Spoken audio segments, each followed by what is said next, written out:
નમસ્કાર વિદ્યાર્થી મિત્રો, ગણેશ એજ્યુકેશનમાં તમારું હાર્દિક સ્વાગત છે. મિત્રો, ગયા લેક્ચરમાં આપણે ચર્ચા કરી હતી સ્વાધ્યાય 8.1 ની, ઓકે, અને દાખલા નંબર 1, 2, 3 ની. ઓકે, આજે આપણે ચર્ચા કરીશું દાખલા નંબર 4 ની. ઓકે, અને દાખલા નંબર 4 માં કીધું છે જો 15 cot a બરાબર 8 હોય તો sin a અને sec a શોધો. ઓકે, તો પ્રથમ આપણને આ જે હિન્ટ આપી છે એનો ઉપયોગ આપણે કરીશું કે 15 cot a બરાબર 8. ઓકે, હવે આ ગુણાકારમાં છે તો બરાબર ની આ બાજુ જાય તો મિત્રો ભાગાકારમાં જાય, તો cot a બરાબર 8 ના છેદમાં 15. ઓકે, અને cot બરાબર તમને ખબર છે શું થાય? પાસેની બાજુ છેદમાં સામેની બાજુ. ઓકે, એટલે આ જોઈને તમને ખબર પડી ગઈ કે આ દાખલામાં આપણે કર્ણને શોધવાનો છે. તો આપણે લખીશું a, b અને c. ઓકે, જ્યાં મને કીધું છે cot a, એટલે કે a માટે હું લખીશ પાસેની બાજુ કેટલી 8 અને સામેની બાજુ કેટલી મિત્રો 15. ઓકે, એટલે કે ac મારે શોધવાનું છે અને ac શોધવા માટે તમે બધા જ જાણો છો હવે. ઓકે, પાયથાગોરસના પ્રમેયનો ઉપયોગ કરીશું. ac નો વર્ગ બરાબર ab નો વર્ગ વત્તા bc નો વર્ગ. ab નો વર્ગ, ઓકે, ચલો ac નો વર્ગ બરાબર ab નો વર્ગ એટલે કેટલું આપ્યું છે આપણને? 8 નો વર્ગ. કેટલું આપ્યું છે? 8 નો વર્ગ વત્તા bc નો વર્ગ એટલે કેટલા આપ્યા છે? 15 નો વર્ગ. ઓકે, ખબર પડી મિત્રો? ac નો વર્ગ બરાબર 8 નો વર્ગ એટલે થશે 64. 15 નો વર્ગ થશે, બોલો કેટલું થશે? 15 નો વર્ગ 225. કેટલા થશે? 225. ઓકે, હવે આ બંનેનો સરવાળો કરીશું આપણે, તો 225 વત્તા 64 કેટલા થાય મિત્રો? 9, 8 અને 2 કેટલા થયા? 2, 8 અને 9 289. ac નો વર્ગ બરાબર 289. ઓકે, તો અહીંયા લખીશ ac બરાબર √289. હવે 289 નું વર્ગમૂળ તમે બધા જ જાણો છો, શું આવશે? 17 આવશે. શું આવશે? 17 આવશે. એટલે કર્ણ મને કેટલો મળ્યો? 17 મળ્યો. કેટલો મળ્યો? 17 મળ્યો. અને હવે જે મને કીધું છે sin a, sin a શું? તો sin a શું થાય? સામેની બાજુ છેદમાં કર્ણ થાય મિત્રો. તો સામેની બાજુ sin a માટે સામેની બાજુ શું છે? 15 છે અને છેદમાં કર્ણ શું શોધ્યું આપણે? 17. ઓકે, અને બીજું કીધું છે sec a. sec a બરાબર, હવે sec એટલે શું થશે બોલો?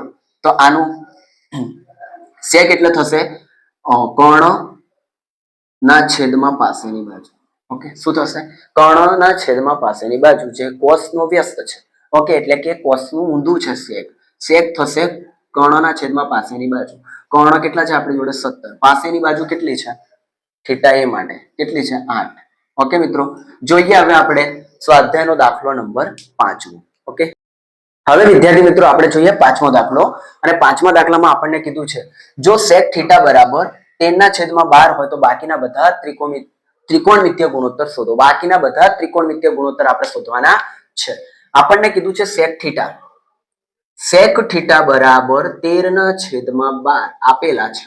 sec થીટા થાય કર્ણના છેદમાં શું થશે? કર્ણના છેદમાં પાસેની બાજુ. cos નો વ્યસ્ત છે. ઓકે, કર્ણના છેદમાં પાસેની બાજુ. ઓકે, તો આમાં મિત્રો તમે થીટા ગમે તેને લઈ શકો છો. અહીંયા આપ્યું છે a, b અને c. b ને હું કાટખૂણો કહી દઉં છું, આને હું થીટા ગણી લઉં છું. ઓકે, કર્ણ એટલે કે 13 આવી ગયા અને પાસેની બાજુ એટલે 12 આવી ગયા. એટલે અહીંયા મારે ab ની કિંમત શોધવાની છે. કોની કિંમત શોધવાની છે? ab ની કિંમત શોધવાની છે. તો આપણે ઉપયોગ કરીશું પાયથાગોરસના પ્રમેયનો. અમુક વિદ્યાર્થીને થતું હશે કે સર બધા જ દાખલામાં ત્રિકોણ આવે છે, ત્રીજી બાજુ શોધવાની છે. તો મિત્રો પ્રકરણનું નામ જ છે ત્રિકોણમિતિ. ઓકે, ac નો વર્ગ બરાબર ab નો વર્ગ વત્તા bc નો વર્ગ. ચલો મિત્રો, ac નો વર્ગ એટલે 13 નો વર્ગ. કોનો વર્ગ? 13 નો વર્ગ બરાબર ab નો વર્ગ. ab નો વર્ગ જે આપેલું નથી, અને bc નો વર્ગ એટલે કે 12 નો વર્ગ. ઓકે મિત્રો, હવે 13 નો વર્ગ થશે 169 બરાબર ab નો વર્ગ આપણે શોધવાનું છે અને 12 નો વર્ગ થશે 144. 144 પ્લસ છે બરાબર ની આ બાજુ લાવો તો માઇનસ લખાશે. 169 - 144 બરાબર ab સ્ક્વેર. ઓકે મિત્રો, 169 માંથી 144 જાય એટલે અહીંયા કેટલા વધશે? 25 બરાબર AB નો વર્ગ.